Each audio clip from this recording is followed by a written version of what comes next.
Welcome to the Labyrinth. My guest today is Randell Stroud. He's a preacher, a paralegal, a martial artist, and an independent politician. He's also an author, and he has survived a near death experience after getting shot in the head by a bullet. Randall, welcome to the Labyrinth. I'm happy to be here, and let's go through this maze or the labyrinth together in this conversation.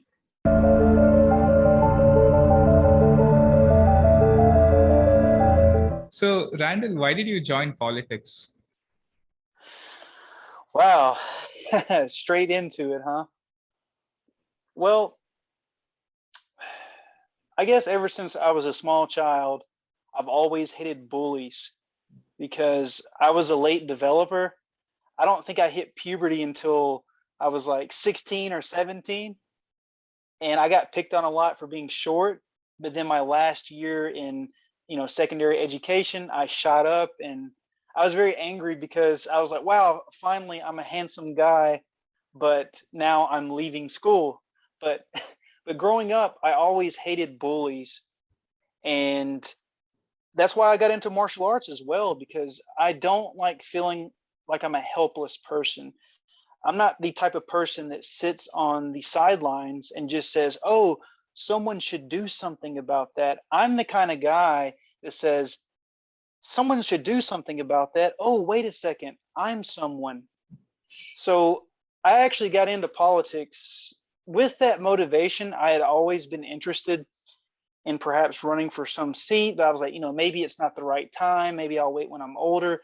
But it happened by chance, or the universe set it into action. I don't know, but it happened by an accident because I went to this political meeting that a friend had invited me to because I had been involved in political activism years before, and I was kind of burnt out because I had organized protests. I had worked as an independent paralegal, helping people, fight and win certain cases. And it took a lot of energy out of me. And I was like, you know what? I don't want to hear about the legal system or politics for at least a couple of years. Just leave me alone. But a friend had invited me to this meeting called, what was the name of it?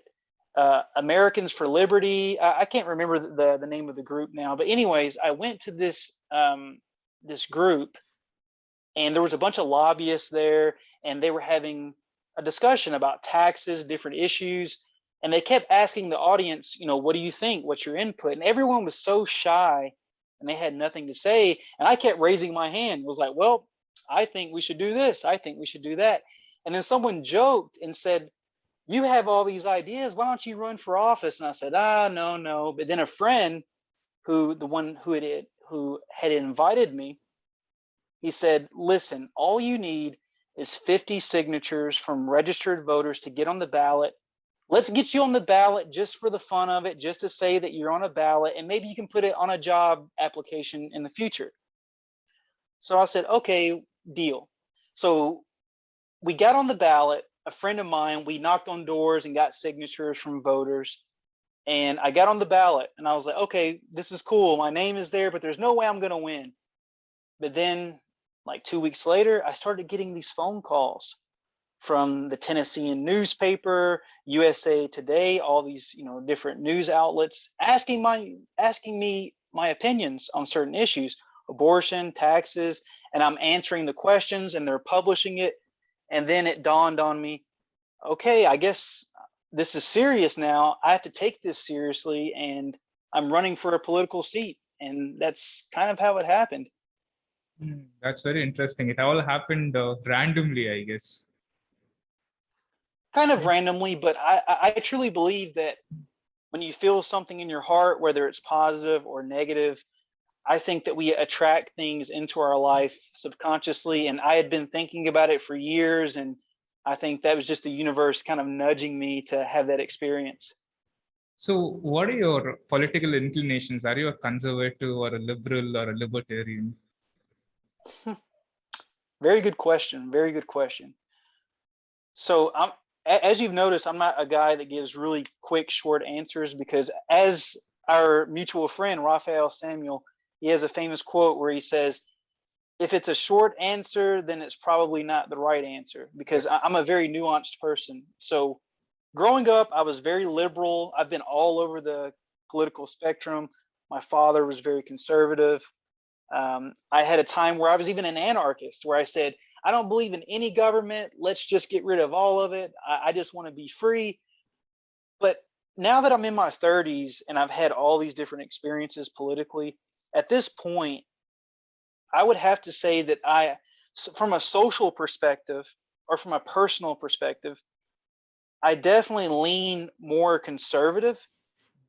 But then when it comes to economic issues, I would say I'm more of a moderate. But to really sum it up, I'm an issue by issue type person. So if you ask me my position on taxes, maybe I'll be more conservative. But then you ask me my position on legalization of cannabis, maybe I seem a lot more liberal. So I truly am a very nuanced person and a true independent. By its namesake, I don't really fall in a box. But if I were to paint myself with a broad stroke, I would say that I'm a moderate or a centrist that leans slightly more conservative.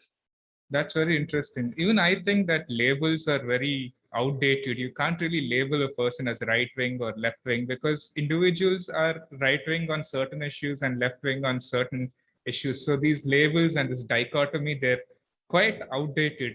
Um, so tell me, what is Nalini Global? Hmm. So I'm assuming that you're from India, correct? Yes. So this word Nalini is significant to your Yeah. culture, Sanskrit. So growing up, I grew up in a very multicultural background, and I have a lot of friends who are Cambodian, and their dominant religion is Buddhism. And Buddhism, as you know, stems from its mother religion, Hinduism. And growing up around Buddhists, I myself never became an actual Buddhist, but I have great respect for the Buddha's wisdom and even Hinduism, the lessons of Ganesha, all these kind of things. I studied that quite a bit, but there was something about the story of the lotus flower, how the lotus flower is pretty much a metaphor for how we come to be to our highest selves. Like the lotus, in order for it to grow into a flower, it starts off as this very hard seed. It has a very hard outer shell. And in order for it to become this very beautiful plant, you have to throw it in the water, and then it has to get buried in the mud, and then somehow the shell has to be cracked. And then this vine has to grow up through the water, and then this lily pad comes up. And if the lily pad doesn't get enough sunshine, it dies. If it gets too much, it burns and it also dies.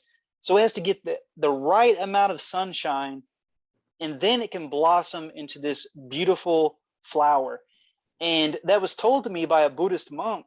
And he said that's a metaphor for reaching enlightenment, that you have to go through all these struggles to be born into this higher thing. And I was like, wow, that's really beautiful. And at the time that I created Nalini Global, one of my Cambodian friends had family back home in Cambodia, and we originally, wanted to raise money to sort of help some of the impoverished over there. But we had some disagreements about how the organization, what its mission was going to be, and my Cambodian partner sort of fell off. So I renamed it from just Nalini to Nalini Global, and it sort of morphed into this thing where I talked about international politics, human rights, and I even wrote several shadow reports on government corruption, and I sent them out to different, United Nations connected organizations. And I did some podcasts, wrote some articles, a lot of educational material about legal things, because I think the average person, I don't care what country it is, they don't know what their legal rights are. They don't know what their international human rights are. They don't know what their local laws are to protect them from government and law enforcement. And I created Nalini Global to be this sort of hub, this educational hub, to sort of give people a place to go to get themselves educated. And I put a lot of energy into it, but as financial burdens and other things came into my life, the website's still up, still lots of good information there, but I'm a lot less active. So for about 2 years, I was very heavy into it.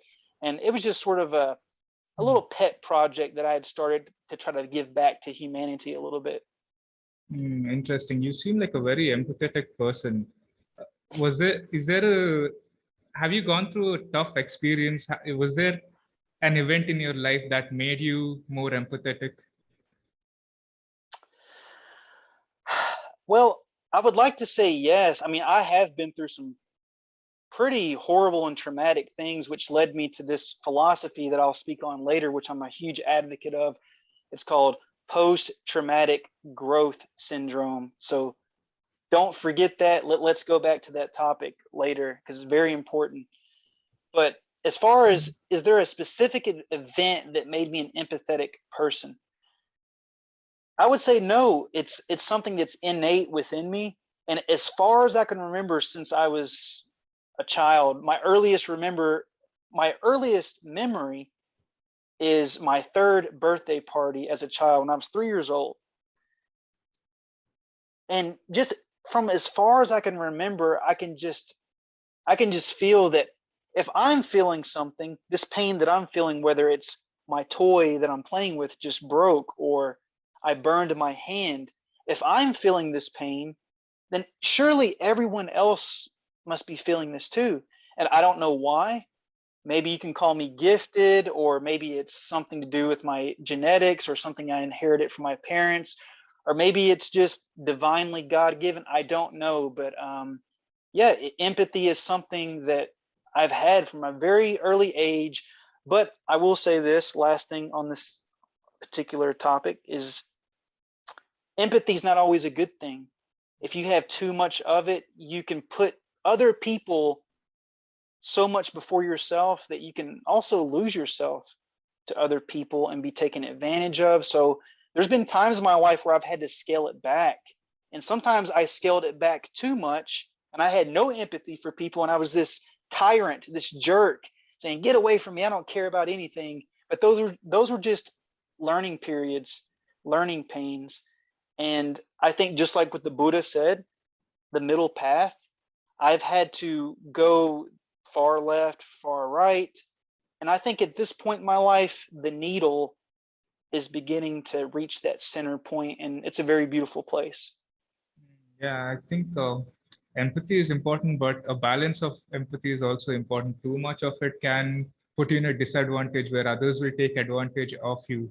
And earlier you said that when you were younger, you were more liberal, but as you grew older, you became a bit more conservative. I find this very common among men in every country, not just in US, but even here in India. Even as a man, I can say this about myself too. When I was younger, I was quite liberal, left-leaning. I was a socialist, but as I grew older, I realized, as I read more about economics and finance, I realized socialism is not really the best way to go. And I became more conservative, and I also became more libertarian. I thought, okay, you know what, government should not tax us too much. Taxation is almost like a theft. They should let us make our own decisions with our money. Businesses should not have too many regulations, and we should be allowed to run our own businesses in our own way as long as we're not harming someone else. Do you find it interesting that a lot of men and women become more conservative and go away from liberalism as they get older? I don't find it that surprising because Winston Churchill, he had a famous quote where he said, if you're not a liberal at 25, you have no heart. But if you're not a conservative at 45, you have no brain. And the motivation behind this is quite simple.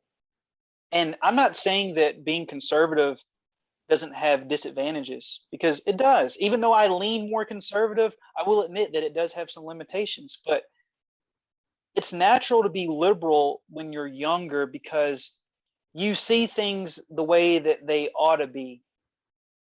But as you get older and you get out into the world, you realize that the world is not going to always bend to what you feel is right, because the world's going to operate however it is, whether you like it or not. And you've just got to deal with it, and you've got to operate within the rules of the matrix. And yes, sometimes through advocacy and technology and inventing and just experimenting, we can bend those rules, but sometimes nature is just nature and life is just life. No matter how much it hurts me that there are people out there who kill and rape and murder, I can sit back and be sad about that and say, oh, my heart, I feel so deeply for humanity. It's so sad. Or I can say, you know what? This is just a fact of reality that there are murderers and rapists and thieves. I can sit here and cry about it and demand that someone else fix it, or I can go learn martial arts. I can learn how to use a gun and defend myself and take action. So I believe that conservatives are more about preserving order and being more self-reliant, whereas liberals tend to be more emotionally weaker, and they sort of demand that society sort of fix the problem, and they don't really look at their own sort of inner sphere quite as much. They're more outrospective, whereas conservatives, I feel, are more introspective in many ways. Why do you think America is so divided and polarized today? Easy. And this is not going to be a popular answer. Some people are probably going to call me all kinds of names for saying this, but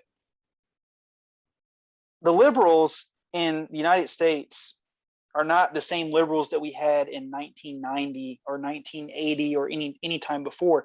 What it used to mean to be a liberal in 1990 was you're anti-war and you want free health care from the government and maybe to be able to smoke marijuana. But now to be liberal, it means so much more than that. But going back to your question, why is the United States so divided? It's always been divided. I mean, we're the United States, but we have 50 different states with different laws. And even though liberals say diversity is our strength, it's also our weakness. Because yes, I love multiculturalism and diversity in many ways. I can walk down the street and talk to my Indian friend, and I can go this way and talk to my Chinese friend, and then I can go back here and talk to my Black friend. There's so many different cultures living on all of the same street. But because there's so many cultures, because there's so many different ideas, it's hard to have a consensus on anything. If we go back to the United States, let's say in 1960, arguably we had less rights in the United States. Black and white people had to eat in separate restaurants. They couldn't even use the same restroom. We arguably had less rights in 1960, but divorce rates were lower, crime was much lower. Overall, society was a lot more stable. Why is that? Because back then, society was more conservative. Even though we had all these cultures living together and there was racism and all these problems, everyone still pretty much believed that there is some kind of higher power. There's a higher God. It's good to be married. It's good to be socially conservative and say, yes, ma'am, no, ma'am. We had this baseline for society. But now the modern day liberals, they've come in and said there's 72 different genders and everything's racist. If you believe in God, you're unscientific and all these kind of things. And I don't want to just blame the liberals, because even the conservatives too, they say that, oh, we are the party of God, we believe in God and we believe in morality. But they have no problem invading Iraq and Afghanistan and taking their oil and doing these things. So there's just so much hypocrisy that the United States has gotten so obsessed with my rights, what can I do that benefits me, that we've gotten away from our sense of patriotism and duty and love of family and the recognition of a higher power that is above us. And by denying that higher power, we've become a nation of narcissists. I think people have chosen to worship themselves. In the absence of God, they choose to worship themselves. Now, I am not a very religious person, to be honest, but I think I do understand the power of faith. When I see an athlete scoring a goal in a football match and doing a cross in his hand, or when I watch UFC, and when I see someone like the Khabib saying Inshallah after the match when he praises God, I see a, I see and I acknowledge the power of faith. Even though my faith in God is not very strong, I acknowledge that. And I also notice that when you get rid of one religion, society generally replaces it with a new religion. I consider wokeism in the United States as a religion too, where you can get ostracized for misgendering a person. I consider scientism as a religion too, where a lot of liberals today are worshipping Dr. Anthony Fauci, even though we know now that he has funded experiments that have tortured puppies. So I view things like scientism and wokeism as a religion too. And right now in the United States, they thought a lot of atheist intellectuals thought once we get rid of religion, we will be much more peaceful. But that has been proven false. I think we do need things like faith and community. What do you think about this? Wow. I mean, we could do an entire podcast just on this question. But so me myself, I grew up in a Christian church, and I don't even like to call myself Christian anymore because modern day Christianity itself has gotten so progressive. You know, we have progressive Christianity now where the church is telling people, hey, it's okay if you get drunk, or it doesn't matter what you do, as long as you ask God for forgiveness, it's okay. How is that holding anyone to any sort of standard? So even our religion has gotten so loose and liberal that no one really takes it seriously. If you go to the Middle East, for example, you don't see people getting drunk in the streets. You don't see people going viral on the internet for cussing out their parents, or going to a grocery store and making a mockery of themselves. That kind of attitude is shunned. Now, they have other problems. I'm not saying that if someone steals something, we should cut off their hand, but perhaps we should recognize that religion, even if you don't believe in religion, if you consider yourself, well, I believe that there's a higher power, but I don't subscribe to a particular religion, that's fine. That's still a great step in a good direction, because by believing in some kind of a higher power, you can no longer put yourself on this mantle where you say, all concepts of morality come from me and my brain. And if it doesn't match up with my brain, then you're a racist, you're a bigot, you're this, you're this, you're that. And I think the only way that we can reach a level of humbleness is to recognize that I don't know everything, that there is something more vast beyond my understanding. And that brings us down a few notches. And something else I want to say, this is a big problem that I have with atheists, is that they don't want to give credit for the moral scaffolding or the moral sort of skeleton that sort of holds up society, that society has been built off of. Because even though religion, for all of its problems, people have taken the scripture and they've translated it, and they've sort of contorted the words to mean something that it really doesn't, so that they can push some kind of agenda. That's a problem. There's a lot of problems with religion. And again, we could do a whole podcast just on religion, because I have a lot to say about it. But atheists need to give credit for what religion has achieved in society. And it is an apparatus or a vehicle to get to God. And for me personally, what matters to me most in religion is monotheism. Let me explain really quickly. So I actually left modern day Christianity just because I realized, after reading in the book of Hebrews chapter 10, where it says that repeated sins can get you out of the grace of Christ. I was like, wait a second, just believing in Christ doesn't give me a get out of jail free card. and I actually have to change my life, or there's still a punishment. And I asked my pastor, I was like, well, what about this? And he said, well, we can't talk about that verse. And that told me everything that I needed to know, is that modern day Christians, they use Jesus as this get out of jail free card where they can do whatever they want. Oh, I believe in Jesus. So that's why I left the modern day church, and I subscribe to Messianic Judaism, which means that I try to follow the traditions and adhere to the law, while still understanding that there is grace for me if I do make mistakes or if I do mess up. But there's always going to be consequences. Just because you say that you're sorry and you get some kind of grace or forgiveness doesn't mean that you're absolved from any sort of punishment whatsoever.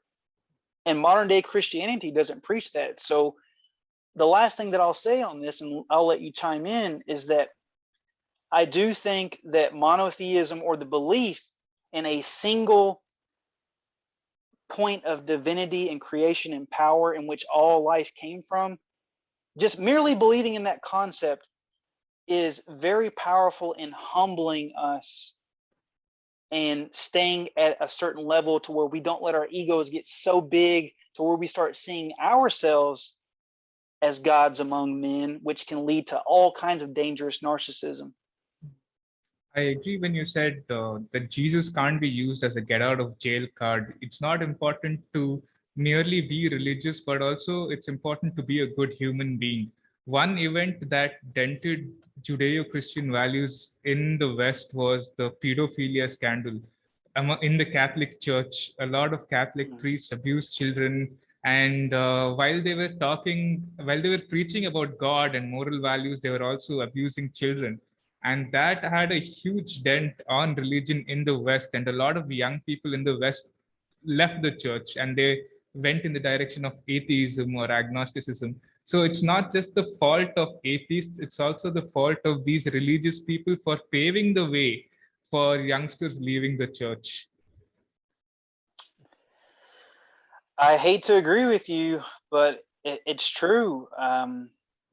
Christians are some of the worst advocates for Christianity. And I always tell people, and it's not just Christianity, it's anything. If you're a Republican or you're a Democrat, you don't win hearts and minds into your camp by pointing fingers and doing this. Sometimes that works, but the best way to promote a product is to live out its results. So the Bible says in the book of John, several other places, you will know them by their fruits. And what that means is that if something is producing fruit or it's producing value, then there must be something good behind that, right? So if you're looking at these people and they're claiming that this product is really good, like, oh, come here, join us, but you're seeing all this hypocrisy and you're seeing, like what you said in the Catholic Church, pedophilia and all these things. People say, I don't want to join that. Same thing with Democrats. Back in the 1990s, I was pretty young, but I identified with Democrats. I was like, yeah, they're compassionate, but they still had patriotism. They still had some common sense about family and gender and all these kind of things. They still had this baseline of common sense, but they just wanted to help poor people and, well, supposedly, and be anti-war. But once you lose that baseline, you can go in any kind of direction. So whatever it is that you're preaching and doing, just like working out, for example, if I were to try to sell you a book and I said, hey, read this book, it'll get you in the best shape ever, but I'm overweight. and you're going to say, who wrote the book? Well, I wrote the book. You wrote a book about losing weight, but you're overweight. I don't trust your book. So the last thing that I'll say is that I don't expect anyone to be perfect. I can be a hypocrite sometimes, and I'm definitely a sinner, but I actively and full-heartedly pursue what I believe in, and I get uncomfortable with myself and I make sacrifices, and people can see that and they say, hey, you know, you may not be perfect, but like right now, I'm drinking a little bit of wine. It's a very small glass, and I don't plan to have any more. That's called discipline. But if I was drunk and drooling on myself and I'm talking about the Bible, you're not going to take me seriously. So whatever it is that you're advocating for, just remember, it's not just about what is factually correct, but in order to gain followers, you have to be living out your truth, not just speaking it. Agreed. Yeah, absolutely. Gender is a very funny thing because gender used to be absolute just a few years ago. We knew that there are two genders, man, woman, boy, girl, but people have become so disillusioned with gender. I want to talk to you about this funny story that it's a true story that happened in Canada a few years ago. There's this gentleman called Robert Hoogland, and he had a 14-year-old daughter, and she this I'm sorry, say that again. That Dr. Hogan had a 14-year-old what? there was a man called Robert Hoogland. Okay, and he Okay. had a 14-year-old daughter, Okay. and Okay. this Daughter. all right, and this daughter started identifying as a boy, and this father continued to refer to her as his daughter and not as his son, and he got arrested for that in Canada. And the Canadian court said, if you don't stop misgendering your daughter, you need to start calling her or him as your son. And if you don't do that, we're going to put you in jail. That to me sounds insane. To me, when I hear stories like that, I think the Western civilization is collapsing, where fathers are forced to look at their daughters and say that, hey, I'm going to call you my son because you identify as a boy now. And they're giving hormones to young children. What is happening in the West? It's also confusing. They took something absolute like gender and they just wrecked it. I can diagnose this problem and dissect it for you perfectly. Why transgenderism is so popular now, I can give you the answers to all of it. But yes, it is a problem. In many jurisdictions in the United States, if you're underage child under the age of 18, if they want to get a sex change operation and you say no, in some jurisdictions the government can actually take your child away from you and accuse you of child abuse because you don't recognize their perceived gender. And there are all kinds of cases of people who got sex change operations whenever they were, 17, 18, 19. And then by the time that they were 30, they actually regretted it. And they realized like, oh, it was just a phase that I was going through. You know, I remember growing up, I actually have a twin sister. Her name's Stephanie. If she's listening to this, I love you, Stephanie. She's awesome. I love my sister. But growing up, she was very fond of my father. She was very close to him, and she still is, but especially when she was little, she was daddy's little girl. And she used to always joke around and say, when I grow up, I want to, marry my dad. She would say things like that, and we would just laugh it off. And because she was just a little kid, she's like 4 years old, and we just think that it's cute. And my dad was also a carpenter, and he still is to this day. He's a genius and an artist when it comes to laying carpet or doing any sort of flooring. I mean, he's a master at it. And she used to tell people, when I grow up, I want to be a boy and I want to lay carpet just like my dad. She's 5 years old saying this. Now, by the time that she was, 11, 12, 13, 14, we would remind her of these things and her face would turn red and she would say, it's so embarrassing. I was just a kid. But I think about those moments, and when kids say things like that now, parents are taking it serious and like, what? You're 5 years old and you say that you want to be a boy when you grow up. We'll take you to the doctor first thing in the morning. And it's like, come on, it's a child. There's actually this curriculum, you should look it up. It's called SOGI. It's an acronym. I can't remember what the acronym stands for now.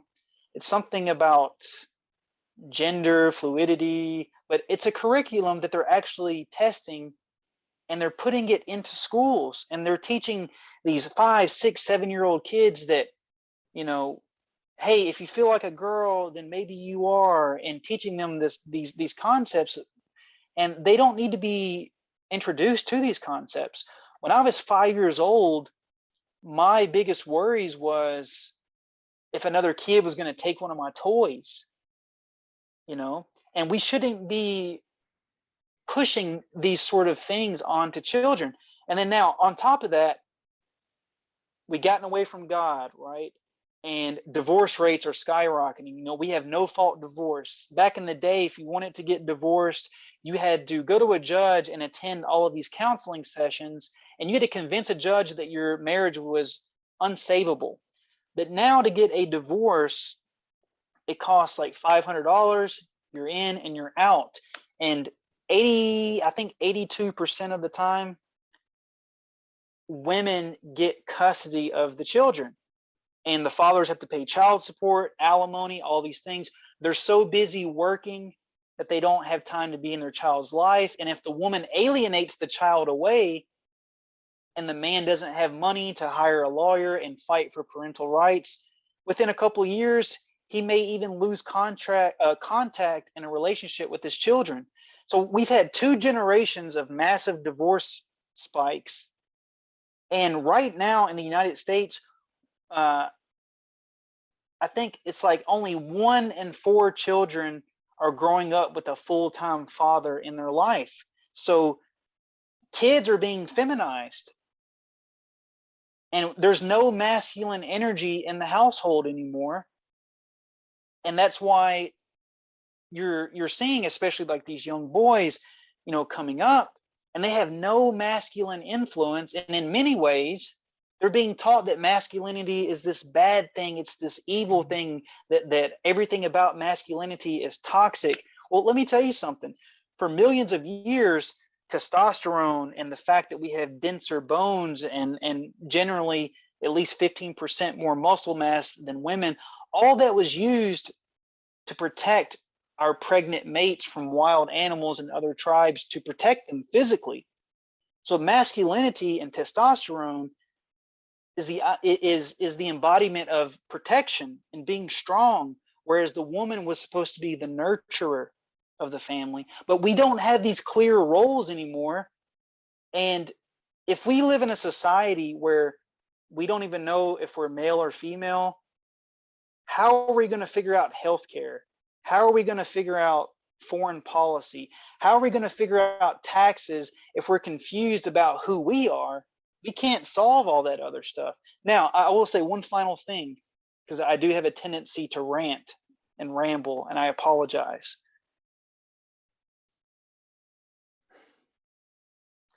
It's very difficult for me to say, but until we can get the family back together, because that is the root of what makes a nation and a society, until we can fix the family, I would say that healthcare, foreign policy, wars, taxes, all that stuff's pretty much meaningless, because once the family unit dissolves, you don't have a society anymore.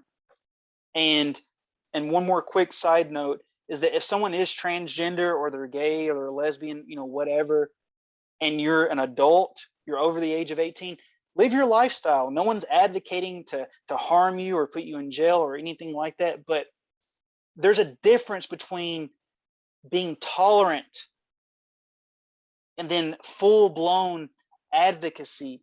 We actually have a cartoon on Cartoon Network right now that's airing. You can look it up on YouTube, type in Cartoon Network, Let's Get Married, and it's 2 boys in this cartoon, and they're playing, and they start holding hands, and they say, when we get older, let's get married. Are those 2 boys going to grow up to have children, to bring more people into our society and grow it? I mean, I don't know. Will they? But it leads to all kinds of questions. And it's not a message of hate. It's not a message of let's go attack these people, but we have to recognize that there's consequences to society for accepting or including any sort of behavior, much less legalizing it and codifying it into that society. And we're dealing with the ramifications of that. We've moved from let's be tolerant to let's flat out say that it's a wonderful thing that we should celebrate and actually encourage children to partake in. And to me, there's actually a case right now where there's a father who's in a divorce case, and he's fighting for the right to not get a sex change operation on his 8-year-old son. The mother wants to turn the son into a daughter, and the father wants to keep the son as a son, and he's only 8 years old, and it looks like he's going to lose.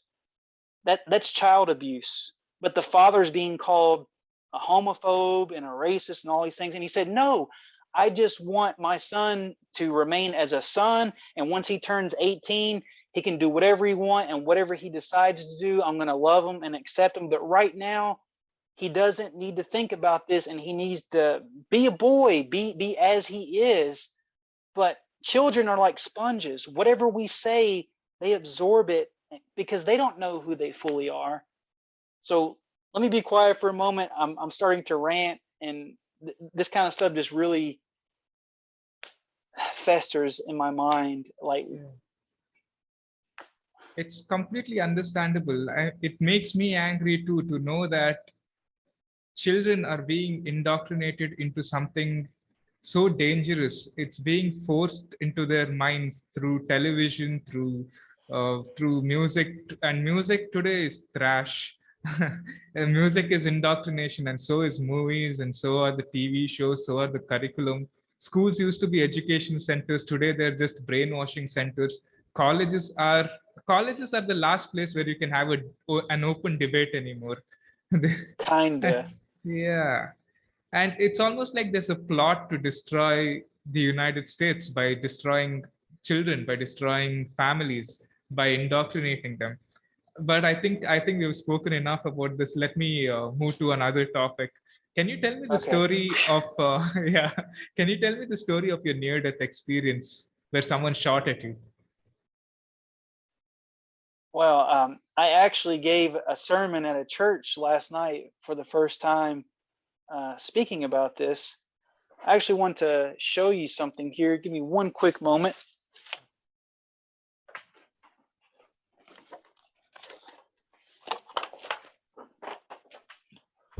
So I have a prop. I'm going to talk about this in just a second. But yeah, so like I said earlier, I grew up in the church. I'd always believed in God. And then up until I was about, I don't know, 25, I was a pretty religious guy. And I had always been involved in martial arts since childhood. I lived a very disciplined life, waking up early, running. I didn't smoke cigarettes or drink or do anything that I felt could sort of damage my body or make me an unclean person. But I ended up injuring my shoulder very lightly. You know, it wasn't anything serious, no surgery or nothing like that. But I couldn't practice martial arts for a couple of months because it was really sore. And then I took a break from my disciplined sort of monk lifestyle, and I started hanging out with friends and partying a little bit. And I got kind of a taste for it. But then, you know, I came back to my disciplined lifestyle, and I was young, and I was like, wow, you know, this is kind of boring. All of my friends are doing all this wild stuff. I should be doing that, right? So by the time that I was 27, I went crazy, you know, sowing my wild oats, traveling different places, going to nightclubs, and just living that whole crazy life. But somewhere in the back of my mind, my teachings were sort of always there, sort of talking to me, saying, hey, you know, this is not good the way you're living. It's kind of unhealthy. And I would just ignore it because I was having so much fun. But then a little over it's been almost exactly a year now. I went out with a friend, you know, drinking and partying, and we went to a restaurant and got something to eat, some food. And it started getting late. And I said, hey, I have to walk back to my car. I got to wake up early in the morning and go work or whatever. So I start walking back to my car, and there was these group of guys holding Bibles, and they had this sign that was behind them, and there was like a crowd of people, and I couldn't see what they were saying, so I walked closer, and they belonged to this group called the Black Hebrew Israelites, and they believe that if you're white, if you're Asian, if you're Indian, basically if you're not an African American or a Native American, but basically if you don't belong to these one or two racial subcategories, then you're not going into heaven and you're going to be their slave in the afterlife. And I was like, this doesn't sound right. And surprisingly, the crowd was on their side. And I was very offended by this. And I actually had a friend that was with me. And I was like, what do you think about this? And he said, man, just let it go. I was like, no, going back to what we were talking about earlier, I hate bullies. And I said, no, someone's got to do something about this. Like this is not right. So I walk up and I say, hey, I'm a white guy. You're telling me that I'm going to hell because of my skin color? And he was like, yes, you know, you're an Edomite from the book of Obadiah and all these prophecies. And he was trying to convince me that I was a part of this, you know, evil tribe and all these things. So we're trading Bible verses, and they keep saying that they're good people. And I remember from the book of Mark, chapter 10,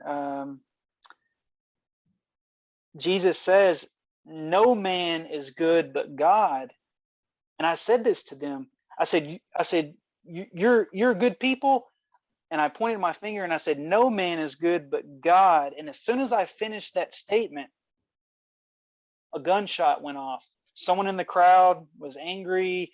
You know, they were fighting with someone.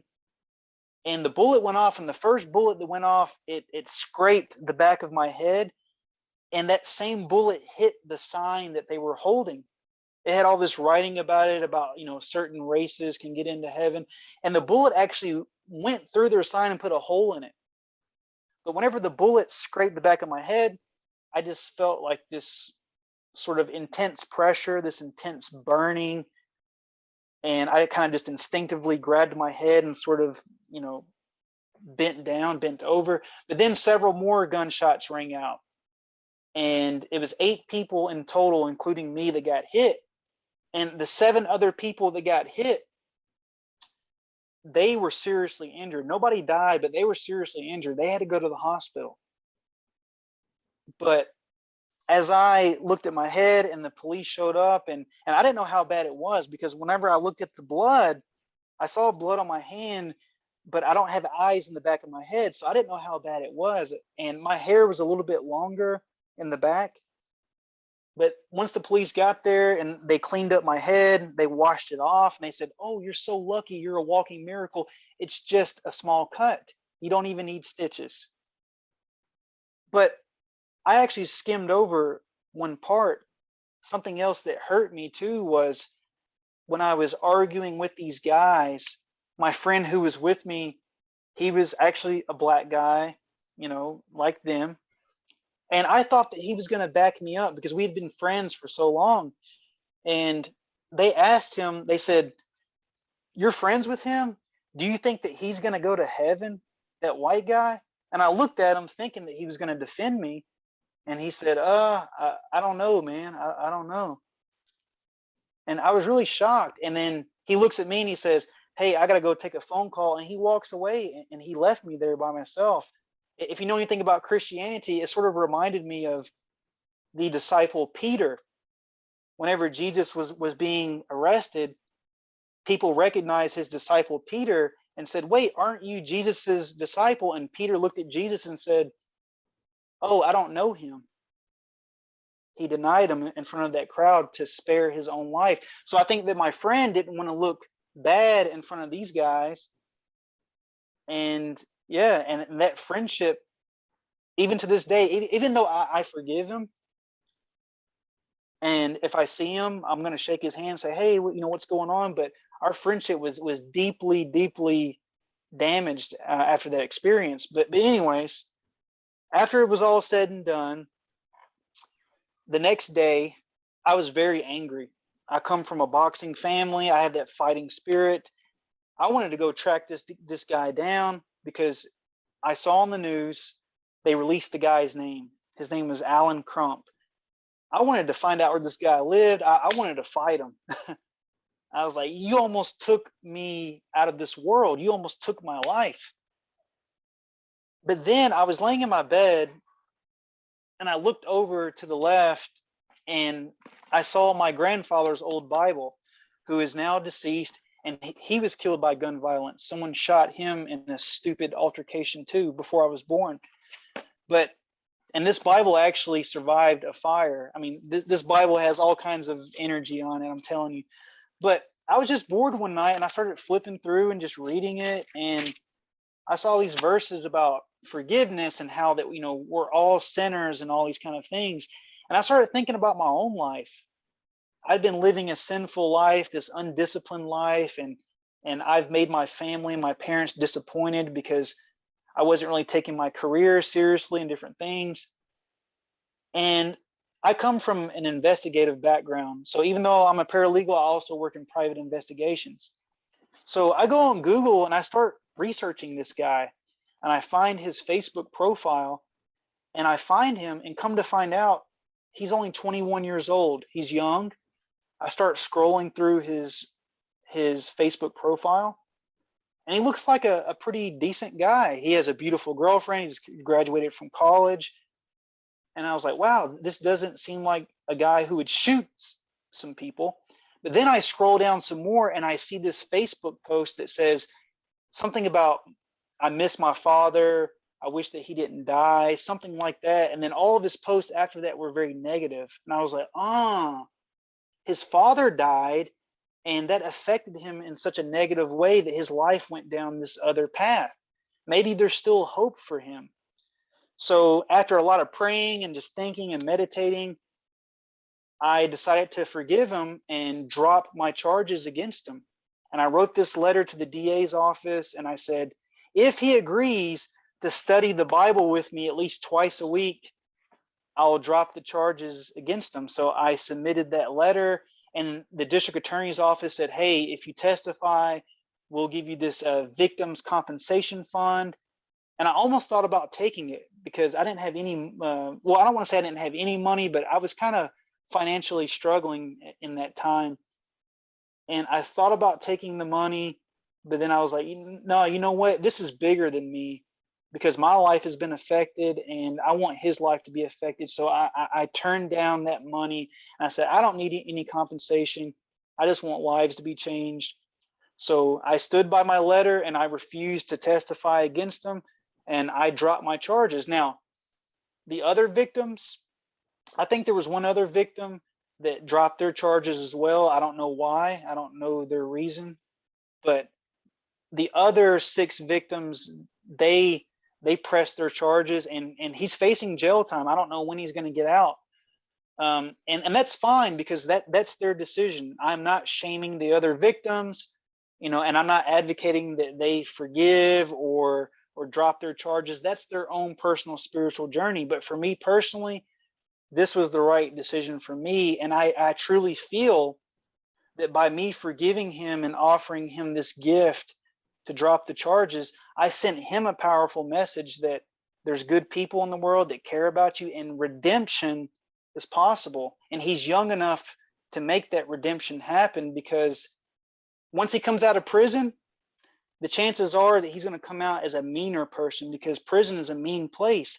But maybe my message softened his heart just enough to where he can come out and be a productive member of society. That's my hope. But if it doesn't work, then I still believe that I've gained some kind of favor with God, and it's been a healing and transformative process for me, and that matters too.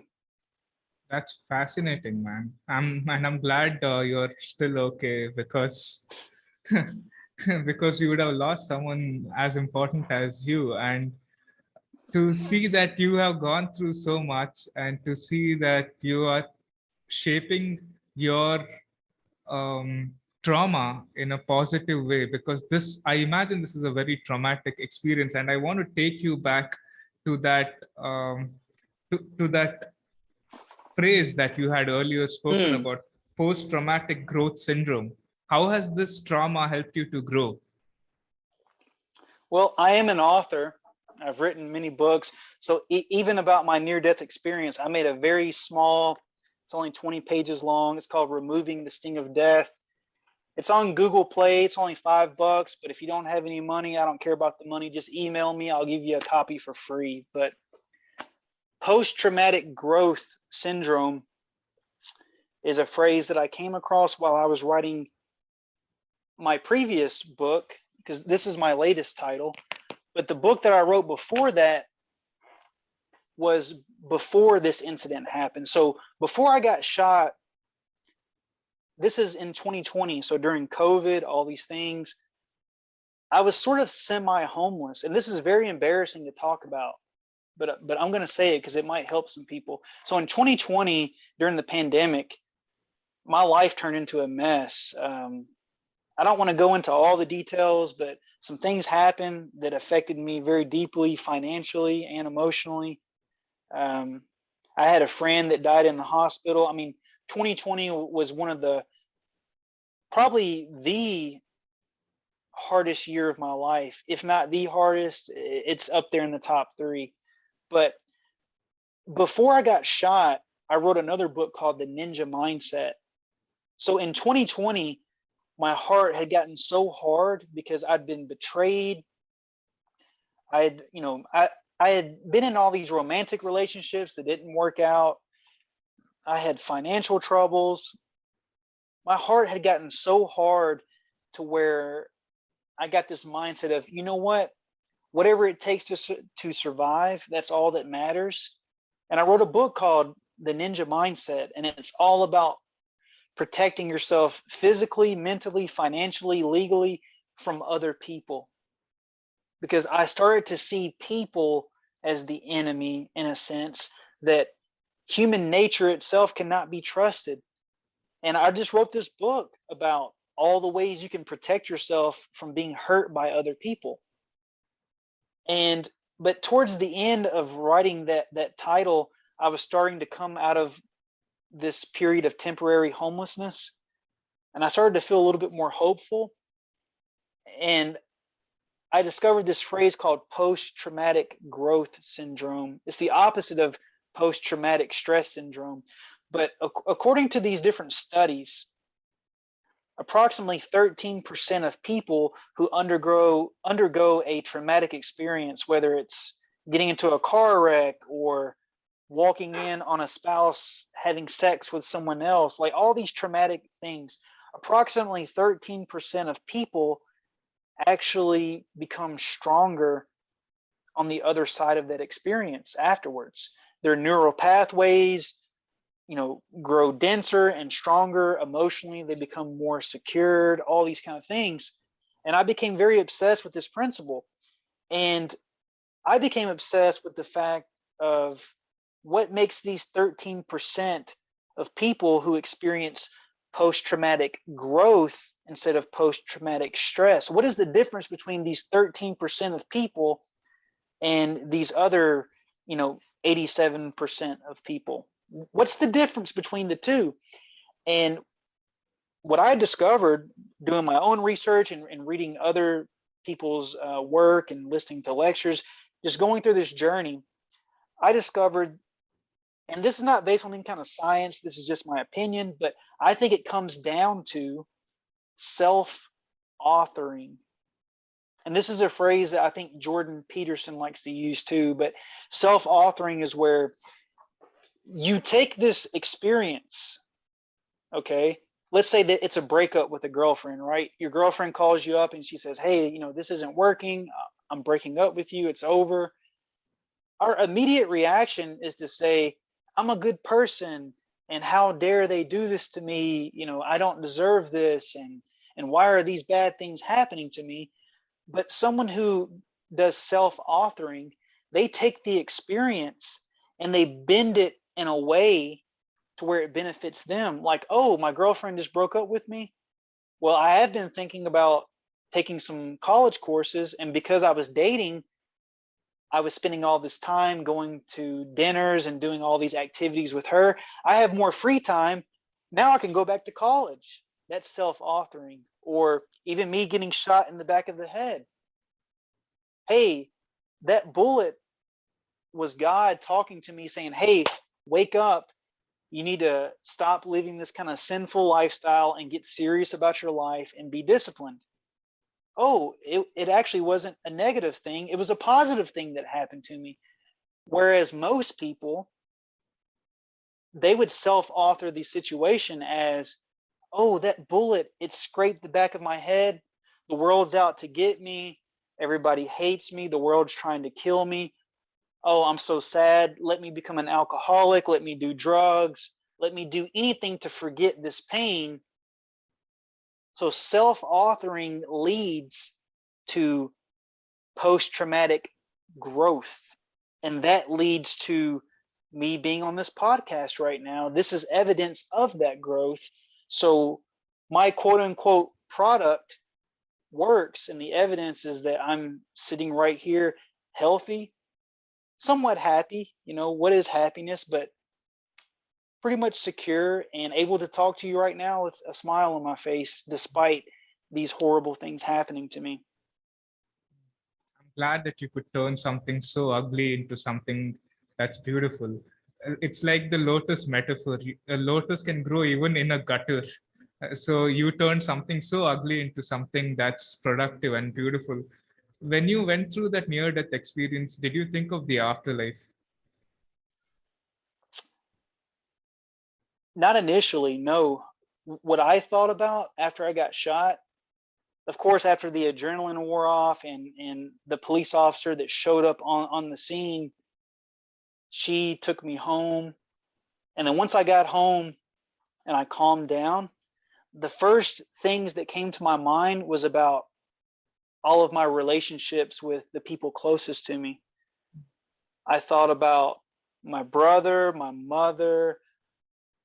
I thought about friends. I thought about ex-girlfriends that I had dated. I just started analyzing all my relationships, and I realized that some of the people in my life that I was angry at, I was only okay being angry with them because I thought, well, in the future, I'll fix those relationships. But it was in that moment that I realized that a future is not necessarily guaranteed. And whatever peace that you're searching for, you have to choose it right now and today. Even if you don't get to make amends with those people, you have to forgive yourself, and you have to come to the thing that connects all of us in this interdimensional web of consciousness, which is God. So even though there have been some people in my life, in my past, that I've hurt emotionally, and maybe I don't have the opportunity to communicate with them anymore, because I believe in God, I can pray to that God to reach that person, almost like a middleman. And then that brings me a form of self-forgiveness and self-reflection. And to honor those people, I can make a promise to myself that never again will I pass on my sins and my pain to new people that come into my life. And I won't let those people that I hurt in my past be for vain.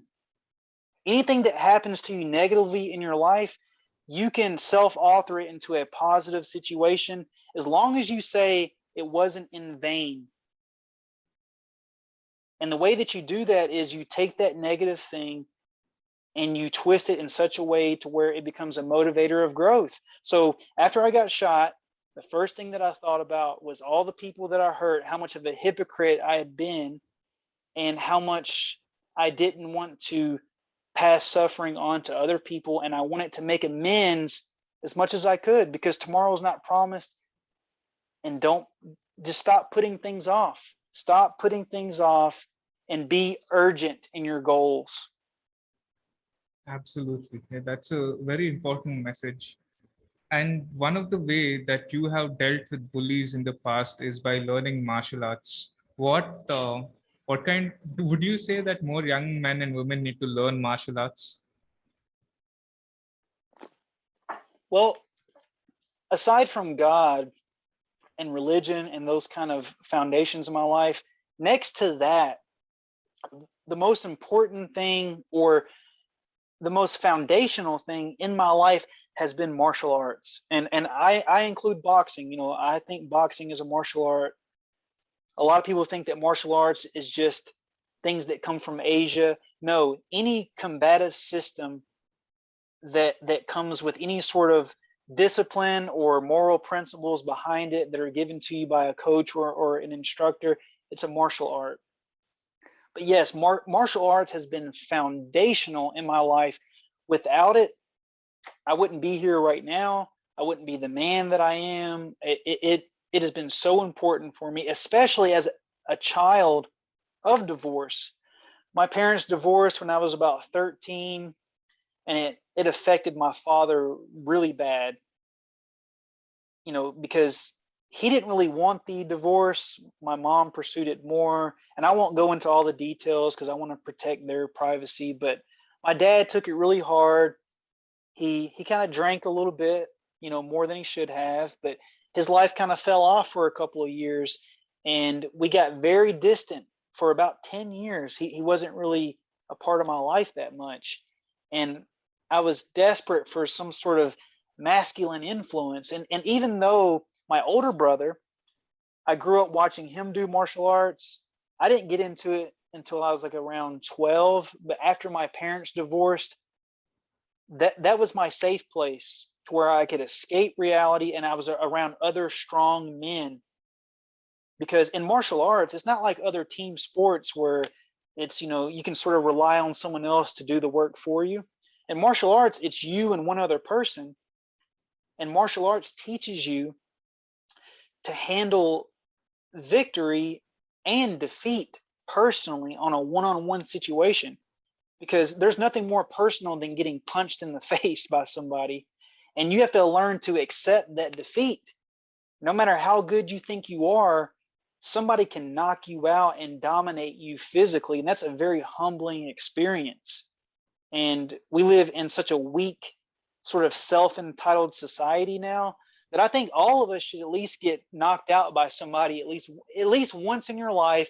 Everyone should get their ass kicked to show them that there's always somebody out there that is smarter than you, that is more handsome than you, that has more money than you, and someone that's physically stronger and can kick your ass. And that humbles you enough to make you realize, I need to stay on my game, and I need to be constantly improving, and I need to never get complacent. So martial arts will humble you, and it disciplines you, because in order to be good at martial arts, if you're not disciplined in martial arts, it can mean the difference between life and death. If your opponent is in a little bit better shape than you, if he's a little bit stronger than you, maybe he's been practicing a little bit more than you, it can mean the difference between moving out of the way of a punch or getting hit. Whereas in basketball, if you don't practice, oh, I missed the shot, big deal. But in martial arts, if you don't keep up with your training, it can mean getting knocked out. So the consequences are serious. So in martial arts, discipline is critical. And we live in a society that is so undisciplined now, where everyone's just kind of chasing pleasure, and they're not thinking about, okay, if I sacrifice today, it can help me tomorrow. And that is the basis of martial arts, is to be disciplined and to sweat today. Or actually, let me take you back. Are you familiar with the Shaolin Temple? Not very familiar. I'm not very familiar. Well, the Shaolin Temple, the monks that shave their head in China. Yeah, I'm familiar and they with practice them. martial art. Well, there's this quote, at least that was always taught to me by my teacher. I don't know if it actually comes from the Shaolin Temple, but he was my shifu, or in Chinese, you know, teacher, because Kung Fu or Chinese martial arts was my first martial art or combat system. I later moved into boxing and wrestling and all kinds of other martial arts. But he used to always tell me, he said, there's an old saying that comes from the Shaolin Temple. The more you sweat, the less you bleed. Meaning, the harder you work, the less likely you are to fail.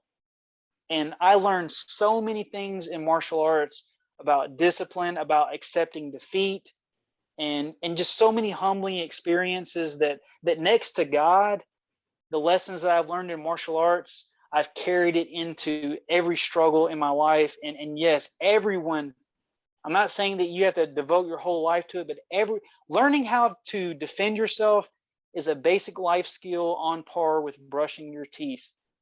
That's just my opinion.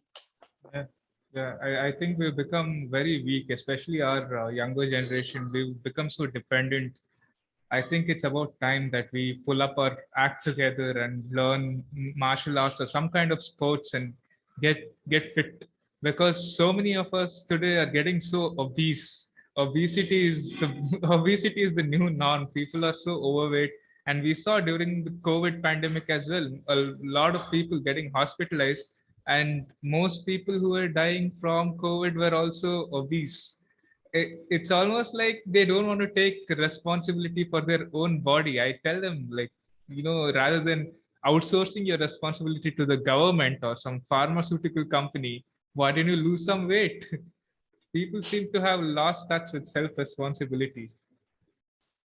So, finally, I want to ask, what do you think is the purpose of life?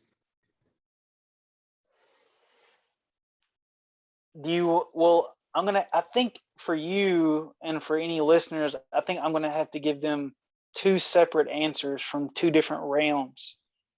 If you're asking me as a religious person, I think that the purpose of life is that we're born here into these physical bodies that house our spirits to basically spend a certain amount of time. For some people, it's just a few minutes as newborn children. For some people, it's many years. But I think that we're born into these bodies to refine our spirits and to prepare those same spirits to meet God. Everything that we're doing in this life is in preparation to meet God. Now, if you're asking me from a secular perspective, well, going back to my first answer, I want to add a little bit more to that. Is that no matter what you achieve in this life, a college degree, money, fame, all these kind of things, you're gonna have to say goodbye to it in the end. Read the book of Ecclesiastes in the Bible. Everything that we're doing in this life is essentially meaningless. 50 years from now, or if I was to die tonight, because it's nighttime where I'm at, if I were to die tonight, a year from now, especially 10 years from now, I highly doubt that anyone's going to be talking about me. If I'm very lucky, maybe one of my works gets discovered and I become famous, but maybe people mention me here and there, but no one's really going to really deeply care about me, especially 100 years into the future.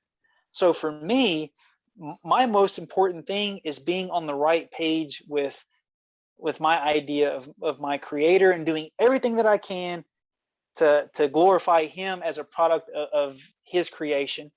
Because I really do think that with all the war and all the ugly negative things in the world, I look at a flower or a waterfall, and this world is still such an amazingly beautiful place.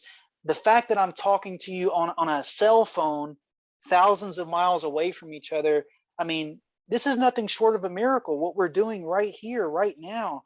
That there's 8 billion people on earth that somehow you and I met and we're talking, that just blows my mind. So the purpose of life is to refine your spirit and to get ready to meet God. Now, for all the atheists out there or the secular people, if we get God out of the way, which is very difficult for me to do, but I'm going to try. The purpose of life is to make a purpose out of life. I don't believe in nihilism. I think that nihilism is a toxic philosophy, which basically leads to self-defeat. Even if it's true, let's pretend that there is no God, that there is no morality, there is no meaning to life. It's all inherently meaningless. We die and that's just it. None of this matters. It's all artificial, made up. How is that helping you survive? How is that mindset helping you go into tomorrow safely? So the purpose of your life outside of God is to create a purpose for yourself. After you die, even if there is no God, no afterlife, you're leaving behind a name and something to be attached to that name. And after you die, you can't defend your name anymore. Other people are going to be talking about that name.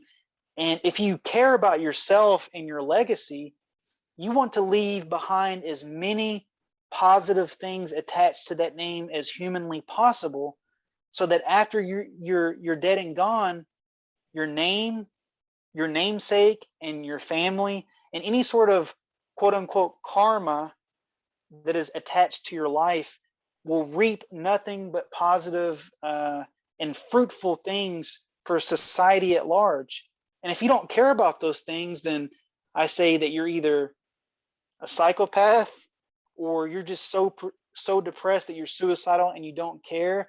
And if you are that kind of person, then please reach out to me, because I don't want you to kill yourself.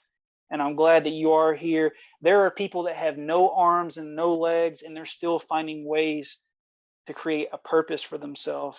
So if you're one of those people who is desperate and you can't find a purpose for your life, then your purpose is to reach out to me to help you find your purpose.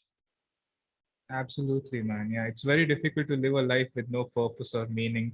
Thank you so much for coming on the podcast. It was an absolute pleasure talking to you.